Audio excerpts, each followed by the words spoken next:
Hi all, ഇന്ന് നമ്മൾ analyse ചെയ്യാൻ പോകുന്നത് ഇംഗ്ലീഷ് ലാംഗ്വേജ് കോഴ്സായിട്ടുള്ള ലിറ്ററേച്ചർ ആൻഡ് ദ കണ്ടംപററി വേൾഡിലെ ഫസ്റ്റ് ബ്ലോക്കിലെ ഫസ്റ്റ് യൂണിറ്റ് ആയിട്ടുള്ള ദ മൊമെൻ്റ് ആണ്. സോ മാർഗരറ്റ് അറ്റ്വുഡാണ് മൊമെൻറ്റിൻ്റെ ഓഥർ എന്ന് പറയുന്നത്. സോ ഈ മൊമെൻ്റ് എന്ന് പറയുന്ന പാട്ട് അറ്റ്വുഡിൻ്റെ ഒരു ആന്തോളജിയിൽ നിന്നാണ് എടുത്തിട്ടുള്ളത്. അതായത് ഒരു കളക്ഷൻ ഓഫ് പോയട്രിയിൽ നിന്നാണ് ഈ ഒരു മൊമെൻ്റ് എടുത്തിട്ടുള്ളത്. ദി സർക്കിൾ ഗെയിം എന്ന് പറയുന്ന ഒരു ആന്തോളജിയിൽ നിന്നാണ് ഈ മൊമെൻ്റ് എന്ന് പറയുന്നൊരു പാട്ട് എടുത്തിട്ടുള്ളത്. സോ ഇതിനകത്ത് മെയിൻ തീം എന്താണ്? മെയിൻ തീം എന്ന് പറയുന്നത് ecological interconnectedness and the transience of human nature. അതായത് നമ്മുടെ പാരിസ്ഥിതികമായിട്ടുള്ളൊരു അന്തരംഗ ബന്ധവും നമ്മുടെ മാനുഷിക ജീവിതത്തിൻ്റെ ഒരു അനിത്യതയുമാണ് ഇതിൻ്റെ അകത്ത് മെയിനായിട്ടും തീമായിട്ട് വരുന്നത്. സോ ഈ ഒരു പോയറ്റ് പറയുന്നത് നമ്മുടെ യൂണിവേഴ്സിലെ ഓരോ ജീവജാലങ്ങളും പരസ്പരം അത്രയും ഒരു സന്തുലിതാവസ്ഥയിൽ വേണം മുന്നോട്ട് പോകാൻ എന്നാണ്. അതുപോലെ തന്നെ നമ്മൾ ഈ ഫുഡ് വെബ് ഇതിലെല്ലാം പരസ്പരം ഓരോ ജീവജാലങ്ങളും മൈക്രോ ഓർഗാനിസംസ് തൊട്ട് ഹ്യൂജ് ആയിട്ടുള്ള സ്പീഷീസ് വരെയും പരസ്പരം ബന്ധിക്കപ്പെട്ടിരിക്കുന്നു. അതുപോലെ തന്നെ അങ്ങനെ പരിസ്ഥിതിയും മനുഷ്യനുമായിട്ടും അത്രയും ഒരു സന്തുലിതാവസ്ഥയിൽ വേണം മുന്നോട്ട് പോകാൻ. ഇവിടെ പോയിട്ട് പറയുന്നത് എന്താണ് ഈ ഒരു എക്കോളജിക്കൽ ഇൻ്റർ കണക്ട്നെസ് എന്ന് പറയുന്നത്? നമ്മൾ ഈ ഒരു പ്രകൃതിയെ അത്രയും നല്ല രീതിയിൽ ട്രീറ്റ് ചെയ്യുമ്പോൾ മാത്രമാണ് അവിടെ എക്കോളജിക്കൽ ഇൻ്റർ കണക്ട്നെസ് ഉണ്ടാവുന്നത്. നമ്മുടെ ആവശ്യങ്ങൾക്കായിട്ട് നമ്മൾ പ്രകൃതിയെ ഉപയോഗിക്കുന്നത് കൂടാതെ അതിനെ നമ്മൾ ചൂഷണം ചെയ്യാതിരിക്കുക. നമ്മൾ പ്രകൃതിയുടെ ഓരോ വിഭവങ്ങളും നമ്മൾ ഉപയോഗിക്കുമ്പോഴെന്താണ് അത് വരും തലമുറകൾക്കും പിന്നെ നമ്മൾ പ്രകൃതിയെ ഒട്ടും തന്നെ ദുഷ്കരമായിട്ട് ബാധിക്കാത്ത രീതിയിലും വേണം അതൊക്കെ ഉപയോഗപ്പെടുത്താൻ വേണ്ടിയിട്ട്. ഈ ഒരു പോമിൽ മെയിനായിട്ടും മനുഷ്യന്മാരെങ്ങനെയാണ് ഈ ഒരു പ്രകൃതിയെ അടക്കി ഭരിക്കാൻ ശ്രമിക്കുന്നത്, അല്ലെങ്കിൽ മനുഷ്യന്മാർ വിശ്വസിക്കുന്നതെന്ന് വെച്ചാൽ ഈ ഒരു പ്രകൃതിയുടെ ഫുള്ള് താക്കോൽ മനുഷ്യന്മാരുടെയിലാണ് ഇരിക്കുന്നത്. അവരാണ് ഈ ഒരു പ്രകൃതിയുടെയും ഭൂമിയുടെയും ഒക്കെ അവകാശികൾ, അവർ മാത്രമാണ് അവകാശികൾ എന്നൊരു സ്വാർത്ഥ ചിന്താഗതി മനുഷ്യന്മാർക്കുണ്ട് എന്നാണ് ഈ ഒരു പോയിറ്റ് ഫസ്റ്റ് പാർട്ടിൽ പറയുന്നത്. മെയിനായിട്ടും ഈ ഹ്യൂമൻ ബീങ്സ് പൊസഷൻ കാണിക്കുകയാണ്. ഹ്യൂമൻ ബീങ്സ് ആ ഒരു അവകാശം കാണിക്കുകയാണ്. ഒരു സെൽഫിഷായിട്ട് ബിഹേവിയർ കാണിച്ചിട്ട് അവർ പ്രകൃതിയെ ഭരിക്കുന്നു എന്നുള്ളൊരു മട്ടിലിരിക്കുന്ന സ്വഭാവമാണ് ഈ ഒരു പോയറ്റ് ഇതിൻ്റെ അകത്ത് വരച്ച് കാണിക്കുന്നത്. സോ ഈ ഒരു ഫസ്റ്റ് സ്റ്റാൻസയിൽ ഹ്യൂമൻ ബീങ്സ് സ്വയം ഇങ്ങനെ പ്രഖ്യാപിക്കുകയാണ്. അത്രയും സക്സസ്ഫുൾ ആയിരിക്കുകയാണ്. എന്തിലാണ് സക്സസ്ഫുൾ ആയിരിക്കുന്നത്? ഈ ഒരു പ്രകൃതിയെ അടക്കി ഭരിച്ച് ഈ ഒരു പ്രകൃതിയുടെ അവകാശികൾ അവരാണ് എന്ന് തന്നെ അവർ സ്വയം സ്ഥാപിക്കുകയാണ്. സോ അതിൽ അവർ ഭയങ്കര അഭിമാനത്തോടു കൂടി അത്രയും ആത്മവിശ്വാസത്തോടു കൂടി പറയുകയാണ്.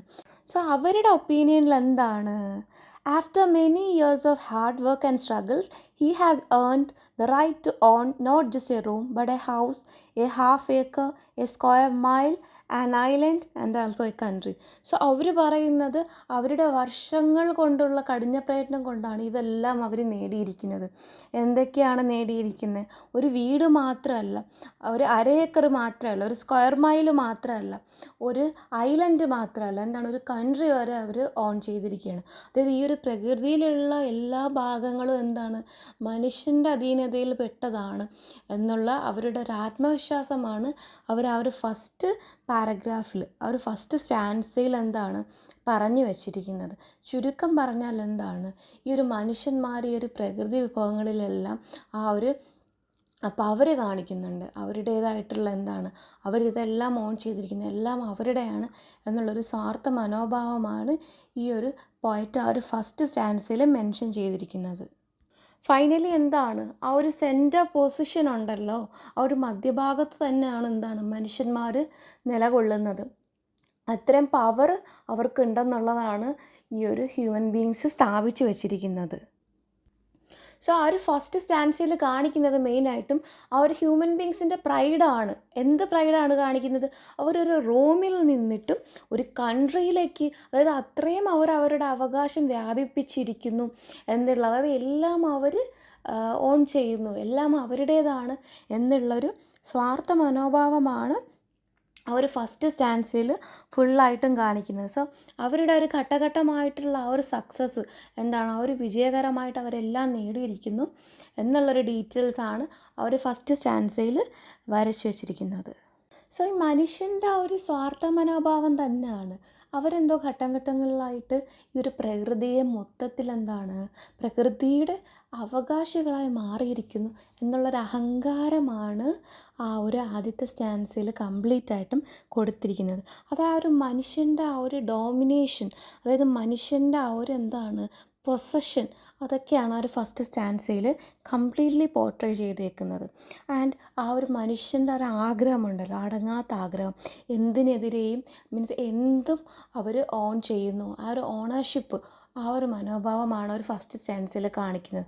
അവർക്കാണ് എല്ലാത്തിലും അവകാശം, അവരാണ് ഒന്നാമത്, അല്ലെങ്കിൽ അവരാണ് എല്ലാം നിയന്ത്രിക്കുന്നത് എന്നുള്ള ഒരു സ്വാർത്ഥ മനോഭാവം, ഒരു പ്രകൃതിക്കെതിരായിട്ടുള്ള, പ്രകൃതിക്ക് നേരെയുള്ള അവരുടെ ഒരു ചൂഷണ മനോഭാവം തന്നെയാണ് ആ ഒരു ഫസ്റ്റ് സ്റ്റാൻസിൽ കാണിക്കുന്നത്. മാത്രമല്ല ഈ ഒരു പ്രോട്ടഗോണിസ്റ്റ് അല്ലെങ്കിൽ നമ്മുടെ പോയിറ്റ് മാർഗരറ്റ് അറ്റ്വുഡ് ക്ലെയിം ചെയ്യുന്ന എന്താണ്, അവരുടെ ആ ഒരു ആന്ത്രോപ്പോസെൻട്രിക് മൈൻഡ് സെറ്റാണ്. അതായത് ആ ഒരു നമ്മുടെ പ്രകൃതിക്ക് മേലുള്ള അവരുടെ ഒരു ആന്ത്രോപ്പോസെൻട്രിക് മൈൻഡ് സെറ്റ് തന്നെയാണ്. സോ നമ്മുടെ നേച്ചറിന് എഗൻസ്റ്റ് ആയിട്ടുള്ള ആ ഒരു കോമൺ ആന്ത്രോപ്പോസെൻട്രിക് മൈൻഡ് സെറ്റാണ് ഇവിടെ മെയിനായിട്ടും പ്രതിഫലിച്ചിരിക്കുന്നത്. ആന്ത്രോപ്പോസെൻട്രിക് മൈൻഡ് സെറ്റ് എന്ന് വെച്ചാൽ എന്താണ്? Placing human at the centre simply. അതായത് എല്ലാത്തിൻ്റെയും കേന്ദ്ര ബിന്ദു എന്താണ്? മനുഷ്യന്മാരാണ് എന്നുള്ളൊരു ചിന്ത. അതായത് മനുഷ്യന്മാർക്ക് ഊന്നൽ കൊടുത്തിട്ടുള്ള ഒരു കോൺസെപ്റ്റാണ് ആന്ത്രോപ്പോസെൻട്രിക് എന്ന് പറയുന്നത്.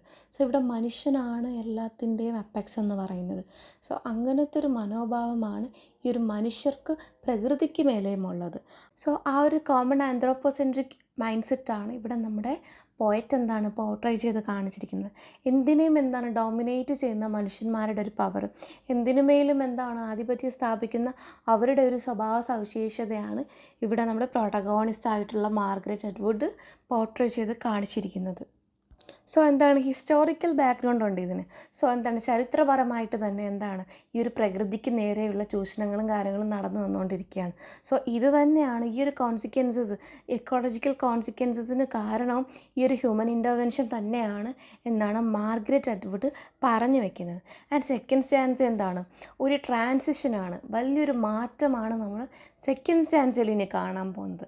അത്രയും നാടകീയമായിട്ടുള്ള ഒരു മാറ്റമാണ് രണ്ടാമത്തെ സ്റ്റാൻസയിൽ മാർഗരറ്റ് പോർട്രേ ചെയ്യാൻ പോണത്.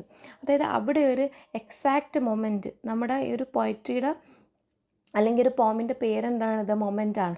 സോ അങ്ങനത്തെ ഒരു എക്സാക്റ്റ് മൊമെൻറ്റ് ട്രാൻസിഷൻ വരെയാണ്. എന്ത് ട്രാൻസിഷനാണ്? ആ ഒരു നോഷൻ ഓഫ് ഓണർഷിപ്പ് ഉണ്ടല്ലോ, അതിനെതിരെയായിട്ട് നമ്മുടെ നേച്ചർ എന്താണ്? റീകോയിൽ ചെയ്യുവാണ്, അല്ലെങ്കിൽ ഉൾവലിയുകയാണ്. നേച്ചർ എന്താണ്? ഓരോ സവിശേഷതകളും പിൻവലിച്ചുകൊണ്ട് ഉൾവലിയുകയാണ്. ആ ഒരു മനുഷ്യനിൽ നിന്നും എന്താണ്? പ്രകൃതി ഉൾവലിയുകയാണ് ഈ ഒരു മനുഷ്യൻ്റെ പ്രവർത്തികൾ മൂലം. ഇതിൽ ഇൻഡയറക്റ്റ്ലി എന്താണ് സൂചിപ്പിക്കുന്നത്? നമ്മുടെ മനുഷ്യൻ്റെ ഇടപെടൽ മൂലം എന്താണ് പ്രകൃതി റിയാക്ട് ചെയ്യുന്നില്ല. നമ്മുടെ വയനാട്ടിലെ ഉരുൾപൊട്ടൽ, അങ്ങനെയുള്ള സംഭവങ്ങൾ എന്താണ്? നമ്മുടെ മനുഷ്യൻ്റെ പ്രകൃതിക്ക് മേലെയുള്ള ദുഷ്പ്രവൃത്തികളും കാരണങ്ങളും കൊണ്ട് കാലാകാലമായിട്ട് പ്രകൃതി റിയാക്ട് ചെയ്യുമ്പോൾ ഉണ്ടാകുന്ന പ്രശ്നങ്ങളാണ് സുനാമി, വെള്ളപ്പൊക്കം, അങ്ങനെയുള്ള അവസ്ഥകളും കാര്യങ്ങളും. സോ അതിനെയൊക്കെ തന്നെയാണ് എന്താണ് മെറ്റഫറിക്കലി ഇവിടെ നമ്മൾ നേച്ചർ റീകോയിൽ ചെയ്യുന്നു എന്നതിലൂടെ ഈ ഒരു പോയറ്റ് എന്താണ് സൂചിപ്പിക്കുന്നത്. ഈ പ്രകൃതി എന്താണ്? മനുഷ്യരിൽ നിന്ന് ഉൾവലിയുകയാണ്, അങ്ങനെ റീകോയിൽ ചെയ്യുകയാണ്. The moment human claims ownership of their surroundings, the trees loosen their soft arms that protectively hold the humans, the birds take back their language, the cliffs fissure and collapse themselves, and the air itself moves back like a wave suffocating the humans. So എന്താണ്? മനുഷ്യന് നൽകിക്കൊണ്ടിരിക്കുന്ന ഓരോ സംരക്ഷണവും എന്താണ്? പ്രകൃതി എന്താണ്? പിൻവലിക്കുകയാണ്, അഥവാ സ്വയം എന്താണ്? പ്രകൃതി ചുരുങ്ങുകയാണ്. അതിന് മെയിനായിട്ടുള്ളൊരു എക്സാമ്പിൾസാണ് birds take back their language.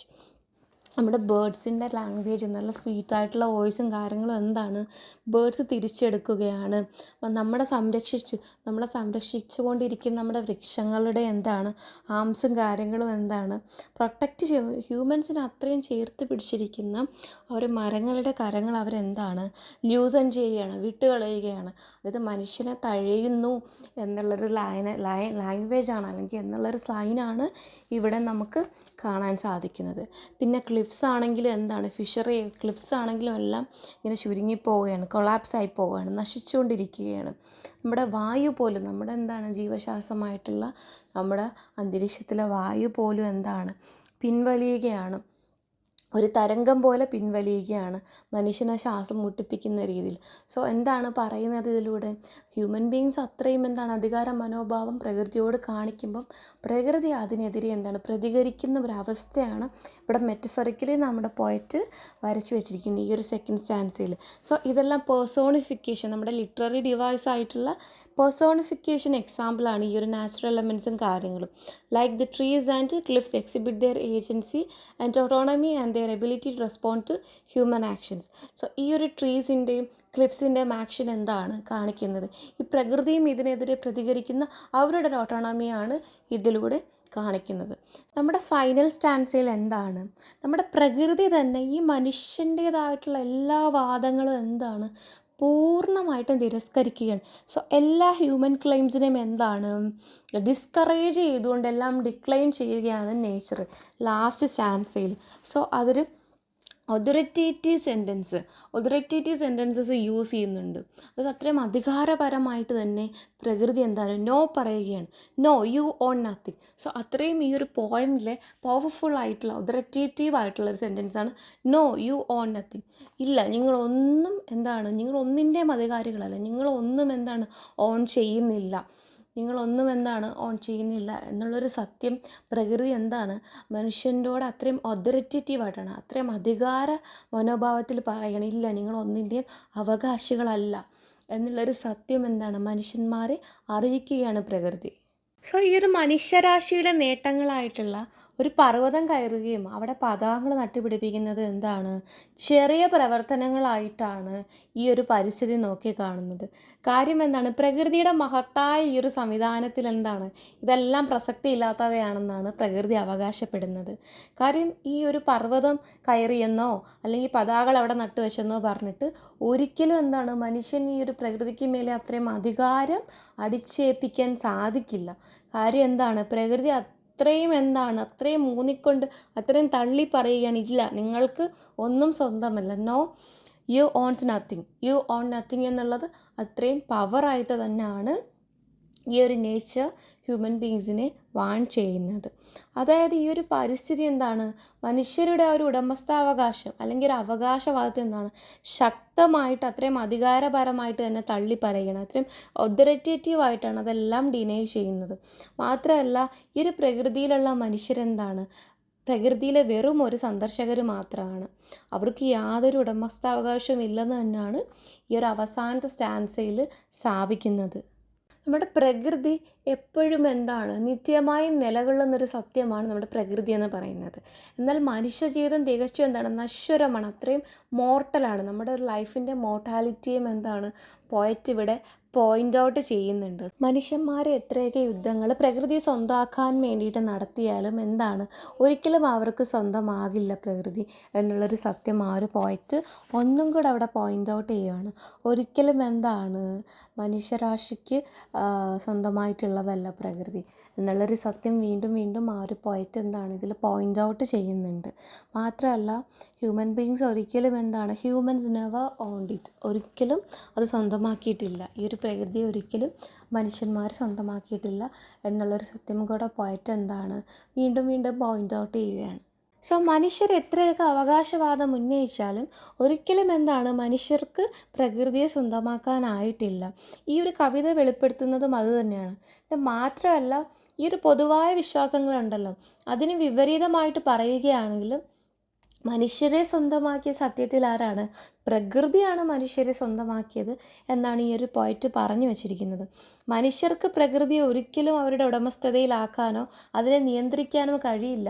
മനുഷ്യർക്ക് പ്രകൃതിയെ ഒരിക്കലും എന്താണ് ഈ ഒരു ഉടമസ്ഥതയിലാക്കാനോ അതിനെ നിയന്ത്രിക്കാനോ കഴിയില്ല എന്നുള്ളൊരു സത്യം തന്നെയാണ് ഈ ഒരു പോയിറ്റ് എന്താണ് ഈ ഒരു ഫുള്ള് ഹോൾ പോയിട്രിക്കകത്തും പറഞ്ഞു വച്ചിരിക്കുന്നത്. പിന്നെ ഇതിൽ ഒരുപാട് എന്താണ് പേഴ്സോണിഫിക്കേഷൻസ് യൂസ് ചെയ്യുന്നുണ്ട്. അതായത് നമ്മുടെ പ്രകൃതിദത്തമായിട്ടുള്ള ഒരുപാട് ഘടകങ്ങളെ എന്താണ് മനുഷ്യരൂപത്തിൽ അവതരിപ്പിക്കുന്ന ആ ഒരു മെത്തേഡ് തന്നെയാണ് പേഴ്സോണിഫിക്കേഷൻ എന്ന് പറയുന്നത്. സോ എന്താണ് അത്രയും ഈ ഒരു പോയറ്റ് എന്താണ് ഈ ഒരു പോമിൻ്റെ ഭംഗി കൂട്ടാൻ വേണ്ടിയിട്ടാണ് അത്രയും ലിറ്റററി ഡിവൈസസും ആയിട്ടുള്ള പേഴ്സോണിഫിക്കേഷനും കാര്യങ്ങളും യൂസ് ചെയ്തിട്ടുള്ളത്. ആ ഒരു മനുഷ്യാവകാശങ്ങളെ ചോദ്യം ചെയ്യാൻ വേണ്ടിയിട്ടാണെങ്കിലും ഈ ഒരു കവിത എന്താണ് അത്രയും വിനയത്തെയും പരിസ്ഥിതിയോടുള്ള ആഴമായിട്ടുള്ള എന്താണ് ആ ഒരു ബന്ധത്തെ കാണിക്കാൻ വേണ്ടിയിട്ടും അത്രയും പരസ്പര ബന്ധങ്ങളുടെ പരിഗണനയും എല്ലാം പ്രോത്സാഹിപ്പിക്കുന്ന തരത്തിലാണ് ആ ഒരു പേഴ്സോണിഫിക്കേഷനും കാര്യങ്ങളും ഈ ഒരു കവിതയിൽ ഉടനീളം യൂസ് ചെയ്തിട്ടുള്ളത്. ഈ ഒരു പോയറ്റ് എന്താണ് അത്രയും ലിറ്റററി ഡിവൈസസ് യൂസ് ചെയ്തിട്ട് അത്രയും എൻറിച്ച് ചെയ്തിട്ടാണ് ഈ ഒരു പോയട്രി പോർട്രേ ചെയ്തേക്കുന്നത്. ഈ ഒരു പോയറ്റ് എന്താണ് ഒരുപാട് പേഴ്സോണിഫിക്കേഷൻ എലമെൻറ്റ്സ് യൂസ് ചെയ്തിട്ടുണ്ട്, അഥവാ ലിറ്റററി ഡിവൈസസ് ആയിട്ട് പേഴ്സോണിഫിക്കേഷൻ യൂസ് ചെയ്തിട്ടുണ്ട്. So by personifying natural elements and questioning human entitlement, the poem encourage humility, recognition of ecological interconnectedness and deeper appreciation for the environment. So മെയിനായിട്ട് personification എന്താണ് നമ്മുടെ പ്രകൃതിദത്തമായിട്ടുള്ള ഘടകങ്ങളെ മനുഷ്യരൂപത്തിൽ അവതരിപ്പിക്കുന്ന രീതി തന്നെയാണ്. സോ അതിലൂടെ മനുഷ്യാവകാശങ്ങളെ ചോദ്യം ചെയ്യുകയും അതിലൂടെ തന്നെ എന്താണ് ഈ ഒരു കവിത അത്രയും വിനയത്തെയും പരിസ്ഥിതിയോടുള്ള ആഴമായിട്ടുള്ള ബഹുമാനത്തെയും പരിസ്ഥിതിയെ സംരക്ഷിക്കേണ്ട ആവശ്യകതയും അവർ സന്തുലിത അവസ്ഥ എന്താണ് നിലനിർത്തേണ്ട ആവശ്യകതയും എന്താണ് പ്രോത്സാഹിപ്പിക്കുന്ന തരത്തിലുള്ള ഒരു കവിതയായിട്ടാണ് മാർഗരറ്റ് അറ്റ്വുഡ് ഇത് പോർട്രേ ചെയ്ത് വെച്ചിരിക്കുന്നത്. ഈ ഒരു പോം ഒരുപാട് പോയറ്റിക് ഡിവൈസസ് കൊണ്ട് സമ്പുഷ്ടമാണ്. അതായത് ഇതിൽ ഒരുപാട് ലിറ്റററി ഡിവൈസസ് യൂസ് ചെയ്തിട്ടുണ്ട്, like imagery, personification, alliteration, symbolism, simile, അങ്ങനെ ഒട്ടനവധി എന്താണ് ലിറ്റററി ഡിവൈസസ് ഈ ഒരു പോം യൂസ് ചെയ്തിട്ടുണ്ട്. മാത്രമല്ല ഇതൊക്കെ യൂസ് ചെയ്യുന്നതുകൊണ്ട് തന്നെ എന്താണ് ഇതൊരു ക്ലിയർ ആയിട്ടുള്ളൊരു ചിത്രാക്രമത്തിലല്ല പോയിട്ടുള്ള, അത്രയും ഒരു റൈമിങ് സ്കീമിലല്ല ഇത് പോകുന്നത്. ഒരു ക്ലിയർ റൈമിങ് സ്കീം ഈ ഒരു പോയട്രിക്കില്ല. പിന്നെ ലിറ്റററി ഡിവൈസസ് എല്ലാം എന്താണ് ആ ഒരു അർത്ഥത്തിൻ്റെ ആ ഒരു വ്യാപ്തി കൂട്ടാനെല്ലാം ഹെൽപ്പ് ചെയ്യുന്ന തരത്തിലാണ് ഈ ഒരു ലിറ്റററി ഡിവൈസസ് ഇതിൽ യൂസ് ചെയ്തിട്ടുള്ളത്. കാര്യം ഓരോ വരിയിലും എന്താണ് അത്രയും ഹിഡൻ മീനിങ്സ്, അത്രയും എന്താണ് ഒളിഞ്ഞു കിടക്കുന്ന പല സത്യങ്ങളുമാണ് ഈ ഒരു പോയറ്റ് ഓരോ ലിറ്റററി ഡിവൈസസ് യൂസ് ചെയ്തിട്ട് ഓരോ ഹിഡൻ മീനിങ്സാണ് ഇതിലൂടെ വരച്ച് കാട്ടുന്നത്. സോ അത്രയും ബ്യൂട്ടിഫുൾ ആയിട്ടുള്ളൊരു പോമാണ് ദ മൊമെൻ്റ് എന്ന് പറയുന്നത്. ഇതിൽ പിന്നെ ഒരുപാട് ഇമേജറീസും പേഴ്സോണിഫിക്കേഷനും അലിട്രേഷനും സിംബോളിസം, സിമിലീസും എല്ലാം യൂസ് ചെയ്തിട്ടുണ്ട്. ഫോർ എക്സാമ്പിൾ നമ്മുടെ ടെക്സ്റ്റിൽ തന്നെ കുറേ എക്സാമ്പിൾസ് കൊടുത്തിട്ടുണ്ട്. ഇമേജറി എന്താണ്, you stand in the centre of your room, house, half acre, square mile, island, country. So ഇതൊരു ഇമേജറിക്ക് എക്സാമ്പിളാണ്. സോ ഒരു മെൻ്റൽ ഇമേജ് നമ്മുടെ മൈൻഡിൽ ക്രിയേറ്റ് ആവുന്നുണ്ട്. So you stand in the centre of your room എന്ന് പറയുമ്പം ഒരു വ്യക്തി അവരുടെ ഈ റൂമിൻ്റെ മധ്യത്തിലായിട്ട് നിൽക്കുന്ന ഒരു പിക്ചർ നമ്മുടെ മനസ്സിലേക്ക് വരുന്നുണ്ടല്ലോ. സോ ഇത് തന്നെയാണ് ഇമേജറിയിലൂടെ അറ്റ്വുഡ് ഉദ്ദേശിക്കുന്നത്. സോ അത്രയും എന്താണ് വൈവിധ്യമായിട്ടുള്ള ഇമേജറിയാണ് ഈ ഒരു പോയമിൽ യൂസ് ചെയ്തിട്ടുള്ളത്. When the trees and leaves their soft arms from around you എന്ന് പറയുമ്പോൾ തന്നെ എന്താണ് ആ ഒരു മരങ്ങൾ അവരുടെ കൈകൾ എന്താണ് നമ്മൾ ചേർത്ത് പിടിച്ചിരുന്ന കൈകൾ എന്താണ് പിൻവലിക്കുകയാണ്. നമുക്ക് അത്ര ഫീൽ ആവുന്നുണ്ട്. ആ ഒരു ഇമേജറി എന്താണ് നമ്മുടെ മനസ്സിൽ നമുക്ക് വിഷ്വലൈസ് ചെയ്യാൻ പറ്റുന്നുണ്ട്. പിന്നെ മറ്റുള്ള ഇമേജറീസാണ് the cliffs, fissure and collapse. So ഇതെല്ലാം ഇമേജറിക്ക് എക്സാമ്പിളാണ്. ദെൻ പേഴ്സോണിഫിക്കേഷൻ എന്താണ് നമ്മൾ നേരത്തെ പറഞ്ഞല്ലോ, ആ ഒരു പ്രകൃതിദത്ത ഘടകങ്ങളെ എന്താണ് മനുഷ്യരൂപത്തിൽ അവതരിപ്പിക്കുന്ന രീതിയാണ് പേഴ്സോണിഫിക്കേഷൻ എന്ന് പറയുന്നത്. സോ ഇതിലൊരുപാട് പേഴ്സോണിഫിക്കേഷൻ എലമെൻറ്റ്സ് ഉണ്ട്. നമ്മൾ നേരത്തെ പറഞ്ഞ and loose their soft arms. So മരങ്ങൾക്ക് എന്താണ് ഒരിക്കലും അങ്ങനെ കൈകളിൽ യൂസ് ചെയ്യാൻ പറ്റത്തില്ല. അതൊരു പേഴ്സോണിഫിക്കേഷനാണ്. മനുഷ്യന്മാരാണ് അങ്ങനെ ചേർത്ത് പിടിച്ചിരിക്കുന്ന കൈകൾ എന്താണ് പിൻവലിക്കുന്നത്. സോ ആ ഒരു ക്വാളിറ്റി ആ ഒരു മരങ്ങളിലേക്ക് കൊണ്ടുവരികയാണ്. ആ ഒരു അർത്ഥം എന്താണ് അത്രയും വ്യാപ്തമാക്കാൻ വേണ്ടിയിട്ട്. പിന്നെന്താണ് birds take back their language, cliffs, fissure and collapse. ഇതെല്ലാം പേഴ്സോണിഫിക്കേഷൻ എക്സാമ്പിൾസ് ആണ്. ആ ഒരു ആഴവും വ്യാപ്തിയും കൂട്ടാൻ വേണ്ടിയിട്ട് ഉപയോഗിച്ചിരിക്കുന്ന ലിറ്റററി ഡിവൈസാണ് പേഴ്സോണിഫിക്കേഷൻ എന്ന് പറയുന്നത്. Next alliteration. അലിട്രേഷൻ മെയിനായിട്ടും repetition of consonant sounds in the same line of A പോം. എക്സാമ്പിൾ എന്താണ് ക്ലിഫ്, ഫിഷർ. അവിടെ എഫ് എന്ന് പറയുന്ന ഒരു സൗണ്ട് ഉണ്ടല്ലോ, അത് റെപ്പിറ്റേഷൻ വരുന്നുണ്ട്. സോ അത് തന്നെയാണ് അലിട്രേഷനിൽ വരുന്നത്, ആ ഒരു കൺസണന്റ് സൗണ്ടിൻ്റെ റെപ്പിറ്റേഷൻ. പിന്നെ സിംബോളിസം എന്ന് പറയുന്ന ഡിവൈസ് ഇതിൽ വിസിബിൾ ആണ്. അത്രയും പ്രതീകാത്മകമായിട്ട് ഓരോ അർത്ഥങ്ങൾ സൂചിപ്പിക്കാൻ വേണ്ടിയിട്ടാണ് ഈ ഒരു സിംബോളിസം യൂസ് ചെയ്യുന്നത്. ഫോർ എക്സാമ്പിൾ നേരത്തെ പറഞ്ഞ the man standing in the centre of various spaces such as room, house, half acre, country, island. So ഇതിലെന്താണ് നമ്മൾ ആ ഒരു മനുഷ്യനെ എല്ലാത്തിനും മേലെയുള്ള ഒരു ആഗ്രഹമാണ് ഇതിനകത്ത് സൂചിപ്പിക്കുന്നത്. അപ്പോൾ തന്നെ നമ്മളെന്താണ് ഈ ഒരു മനുഷ്യൻ ഇതിൻ്റെ എല്ലാ മധ്യത്തിൽ നിൽക്കുന്നു എന്നുള്ളത് നമ്മൾ മനസ്സിൽ ഇങ്ങനെ ആ ഒരു പ്രതീകാത്മകമായിട്ട് നമ്മൾ കാണുകയാണ്. സോ അത്രയും ആ ഒരു അർത്ഥത്തിൻ്റെ ആ ഒരു വ്യാപ്തി കൂട്ടാനും ആ ഒരു പോയട്രിയുടെ ഭംഗി കൂട്ടാൻ വേണ്ടിയിട്ടും ആ ഒരു വേർഡ് എന്താണ് സഹായിക്കുന്നുണ്ട്. പിന്നെ സിമിലി വരുന്നുണ്ട്. സിമിലി എന്താണ്? ഒരു ഫിഗർ ഓഫ് സ്പീച്ച് തന്നെയാണ്. അതായത് രണ്ട് വ്യത്യസ്തമായിട്ടുള്ള സാധനങ്ങളെ അല്ലെങ്കിൽ ആശയങ്ങളെ എന്താണ് താരതമ്യപ്പെടുത്തുകയാണ്. ലൈക്ക്, യാസ് എന്നുള്ള വേർഡ്സ്, ലൈക്ക്, ആസ് എന്നുള്ള വേർഡ്സൊക്കെ യൂസ് ചെയ്തിട്ട് താരതമ്യപ്പെടുത്തുകയാണ്. സോ ആ ഒരു comparison of two different things using the words such as like, as, അതൊക്കെ തന്നെയാണ് ഈ ഒരു സിമിലി എന്ന് പറയുന്നത്. So the air moves back from you like A wave. അതായത് ആ ഒരു വായു എന്താണ് മനുഷ്യരിൽ നിന്നും പിൻവലിയുകയാണ്. എന്തുപോലെയാണ്? ഒരു തരംഗം പോലെ, ഒരു വേവ് പോലെ. അവിടെ ആ ഒരു വായുവിനെ എന്താണ് ആ ഒരു തരംഗവുമായിട്ട് താരതമ്യപ്പെടുത്തിയിരിക്കുകയാണ്. സോ അതാണ് ആ ഒരു സിമിലിക്ക് എക്സാമ്പിളായിട്ടുള്ളത്. സോ ഇത്രയും ലിറ്റററി ഡിവൈസസ് ആണ് ഇതിൽ മെയിനായിട്ടും സ്പെസിഫൈ ചെയ്തിരിക്കുന്നത്. സോ ആ ഒരു പോയം എന്താണ് നമ്മുടെ ഗൂഗിളിലൊക്കെ അവൈലബിൾ ആണ്. സോ ആ ഒരു പോയം എന്തായാലും മസ്റ്റായിട്ടും ഫുള്ള് വായിച്ചിരിക്കുക. ആ പോയം ഫുള്ളായിട്ട് വായിച്ചിട്ട് നമ്മുടെ ടെക്സ്റ്റിലെ പാർട്ടും അനലൈസ് ചെയ്തിട്ട് ഈ ക്ലാസ്സും കൂടെ കേൾക്കുവാണെങ്കിൽ നിങ്ങൾക്ക് ഈസി ആയിട്ടും ഐഡിയാസ് ഗ്രാസ്പ് ചെയ്യാൻ സാധിക്കും. സോ അത്രയും സിമ്പിൾ ആൻഡ് പ്രിസൈസ് ആയിട്ടുള്ള ഒരു പോമാണ് മാർഗരറ്റ് അറ്റ്വുഡിൻ്റെ ദ മൊമെൻറ്റ് എന്ന് പറയുന്നത്.